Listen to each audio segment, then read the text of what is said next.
ਦਸਵੇਂ ਪਾਤਸ਼ਾਹ ਜੀ ਨੇ ਪ੍ਰਤੱਖ ਦਰਸ਼ਨ ਦੇਣੇ। ਪਰਿਵਾਰ ਨੇ ਫਸਲ ਦੀ ਰਾਖੀ ਕਰਨ ਵਾਸਤੇ ਅਤੇ ਵੇਲੇ ਕੁਵੇਲੇ ਠਹਿਰਨ ਲਈ ਖੇਤ ਵਿੱਚ ਹੀ ਇੱਕ ਛੋਟਾ ਜਿਹਾ ਕੋਠਾ ਬਣਾਇਆ ਹੋਇਆ ਸੀ। ਬਾਬਾ ਜੀ ਵੀ ਅਕਸਰ ਜਦੋਂ ਵਿਹਲ ਹੁੰਦਾ ਜਾਂ ਇਕਾਂਤ ਵਿੱਚ ਭਜਨ ਕਰਨਾ ਚਾਹੁੰਦੇ ਤਾਂ ਇਸ ਕੋਠੀ ਅੰਦਰ ਜਾ ਬਰਾਜਦੇ ਹੁੰਦੇ ਸਨ। ਬਾਬਾ ਜੀ ਨੇ ਦੱਸਿਆ ਕਿ ਜੇਠ ਦੇ ਮਹੀਨੇ ਵਿੱਚ ਕਾਫੀ ਜ਼ਿਆਦਾ ਗਰਮੀ ਪੈ ਰਹੀ ਸੀ। ਅਸੀਂ ਕਮਰੇ ਅੰਦਰ ਮੂਲ ਮੰਤਰ ਦਾ ਜਾਪ ਕਰ ਰਹੇ ਸਾਂ। ਬੂਹਾ ਖੁੱਲ੍ਹਿਆ। ਇੱਕ ਬੜੇ ਨੂਰਾਨੀ ਚਿਹਰੇ ਵਾਲਾ ਗੁਰਸਿੱਖ ਅੰਦਰ ਆਇਆ। ਅਸਾਂ ਦੋਹਾਂ ਨੇ ਸਤਿਗੁਰੂ ਜੀ ਦੀ ਬਖਸ਼ੀ ਫਤਿਹ ਨਾਲ ਸਾਂਝ ਕੀਤੀ। ਉਪਰੰਤ ਉਸ ਗੁਰਸਿੱਖ ਨੇ ਕਿਹਾ ਕਿ ਦਸਵੇਂ ਪਾਤਸ਼ਾਹ ਧੰਨ ਗੁਰੂ ਗੋਬਿੰਦ ਸਿੰਘ ਸਾਹਿਬ ਪਾਤਸ਼ਾਹ ਜੀ ਤੁਹਾਨੂੰ ਦਰਸ਼ਨ ਦੇਣ ਆ ਰਹੇ ਨੇ। ਮਨ ਵਿੱਚ ਬੜਾ ਚਾਅ ਪੈਦਾ ਹੋਇਆ। ਕਾਹਲੀ ਨਾਲ ਅਸੀਂ ਦੋਵੇਂ ਬੂਹੇ ਤੋਂ ਬਾਹਰ ਆ ਗਏ। ਪੱਛਮ ਦਿਸ਼ਾ ਵੱਲੋਂ ਥੋੜ੍ਹੀ ਦੂਰ ਕੀ ਦਿਸਿਆ ਕਿ ਸਤਿਗੁਰੂ ਜੀ ਘੋੜੇ 'ਤੇ ਸਵਾਰ ਹਨ ਅਤੇ ਨਾਲ 4 ਸਿੰਘ ਹੋਰ ਹਨ। ਸਤਿਗੁਰੂ ਜੀ ਨੇੜੇ ਆ ਗਏ। ਘੋੜਾ ਖੜ੍ਹਾ ਹੋਇਆ। ਬੜੀ ਨਿਮਰਤਾ ਸਹਿਤ ਬਾਬਾ ਜੀ ਨੇ ਸਤਿਗੁਰੂ ਜੀ ਦੇ ਚਰਨਾਂ 'ਤੇ ਜੋ ਰਕਾਬ ਵਿੱਚ ਸਨ ਨਮਸਕਾਰ ਕੀਤੀ। ਸਤਿਗੁਰੂ ਜੀ ਥੋੜ੍ਹਾ ਮੁਸਕਰਾਏ ਅਤੇ ਅਗਾਂਹ ਤੁਰ ਪਏ। ਥੋੜ੍ਹੀ ਦੂਰੀ ਗਏ ਕਿ ਦਰਸ਼ਨ ਅਲੋਪ ਹੋ ਗਏ। ਮਨ ਵਿੱਚ ਬੜੀ ਹੈਰਾਨੀ ਹੋਈ। ਉਹ ਗੁਰਸਿੱਖ ਜੋ ਗੁਰਦੇਵ ਜੀ ਦੇ ਆਉਣ ਦੀ ਖਬਰ ਬਾਬਾ ਜੀ ਨੂੰ ਦੇਣ ਆਇਆ ਸੀ, ਬਾਬਾ ਜੀ ਦੱਸਿਆ ਕਰਦੇ ਸਨ ਕਿ ਮੇਰੇ ਪਾਸ ਹੀ ਖੜ੍ਹਾ ਰਿਹਾ। ਉਸਨੇ ਕਿਹਾ, ਭਾਈ ਹਰਨਾਮ ਸਿੰਘ ਜੀ, ਤੁਹਾਨੂੰ ਤਾਂ ਬਹੁਤ ਖੁਸ਼ੀ ਹੋਣੀ ਚਾਹੀਦੀ ਸੀ, ਪਰ ਤੁਸੀਂ ਹੈਰਾਨ ਅਤੇ ਦਿਲਗੀਰ ਹੋ। ਕੀ ਕਾਰਨ ਹੈ? ਆਪ ਜੀ ਨੇ ਦੱਸਿਆ ਕਿ ਮੈਂ ਉਸ ਗੁਰਮੁਖ ਪਿਆਰੇ ਨੂੰ ਬੇਨਤੀ ਕੀਤੀ ਕਿ ਮੈਂ ਦਲਗੀਰ ਇਸ ਕਰਕੇ ਹਾਂ ਕਿ ਸਤਿਗੁਰੂ ਜੀ ਨੇ ਦਰਸ਼ਨ ਤਾਂ ਦਿੱਤੇ ਪਰ ਬਚਨ ਕੋਈ ਨਹੀਂ ਕੀਤਾ। ਉਸ ਗੁਰਸਿੱਖ ਨੇ ਉੱਤਰ ਦਿੱਤਾ ਕਿ ਸਤਿਗੁਰੂ ਜੀ ਤੁਹਾਡੀ ਭਜਨ ਬੰਦਗੀ ਉੱਪਰ ਬਹੁਤ ਪ੍ਰਸੰਨ ਹਨ, ਜਿਸ ਕਰਕੇ ਤੁਹਾਨੂੰ ਦਰਸ਼ਨ ਦਿੱਤੇ ਨੇ। ਬਚਨ ਇਸ ਕਰਕੇ ਨਹੀਂ ਹੋਏ ਕਿਉਂਕਿ ਤੁਸੀਂ ਨਿਤਨੇਮ ਵਿੱਚ ਜਾਪ ਸਾਹਿਬ ਦਾ ਪਾਠ ਨਹੀਂ ਕਰਦੇ।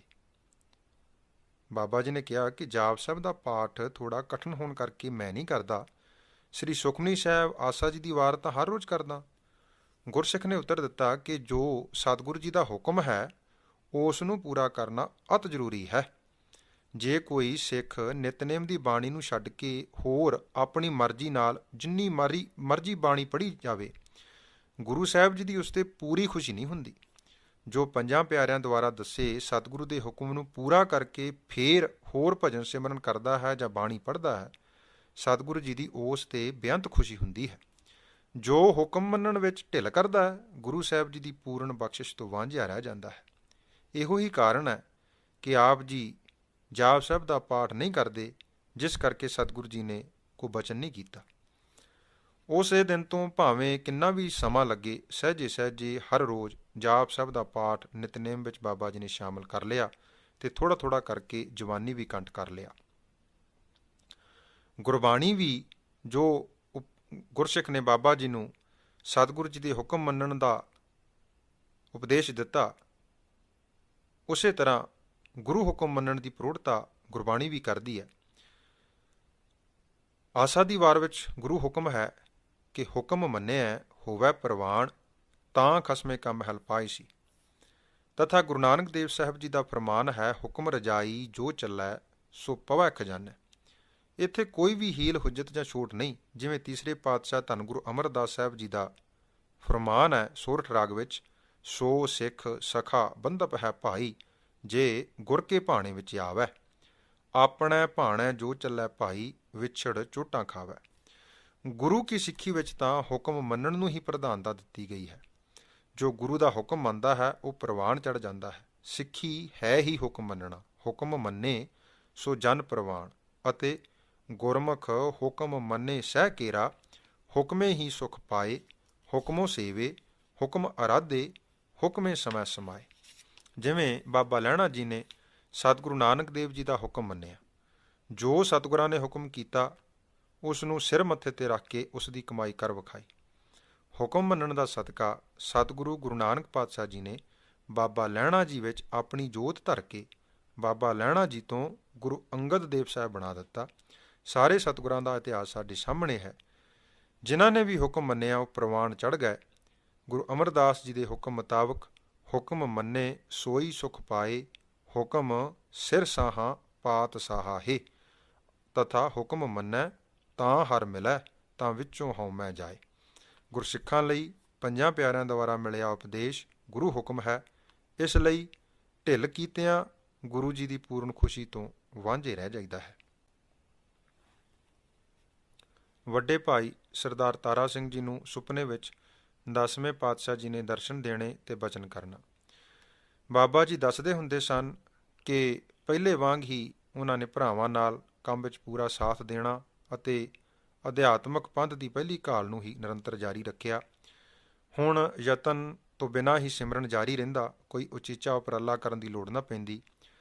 ਆਪਣੇ ਨੇਮ ਅਨੁਸਾਰ ਸਾਰਾ ਦਿਨ ਦਾ ਕਾਰ ਵਿਹਾਰ ਕਰਨਾ, ਸ਼ਾਮ ਦੇ ਕੰਮ ਤੋਂ ਵਿਹਲੇ ਹੋ ਕੇ ਉਸੇ ਰਜਵਾਹੇ ਦੇ ਕੰਢੇ ਬੈਠ ਕੇ ਨਾਮ ਦਾ ਇਲਾਹੀ ਰਸ ਬਾਬਾ ਜੀ ਮਾਣਦੇ ਰਹੇ। ਪਿਛਲੇਰੇ ਬਰਤਾਂਤ ਕੀਤੀ ਹੋਈ ਘਟਨਾ ਦੇ 15 ਕੁ ਦਿਨ ਪਿੱਛੋਂ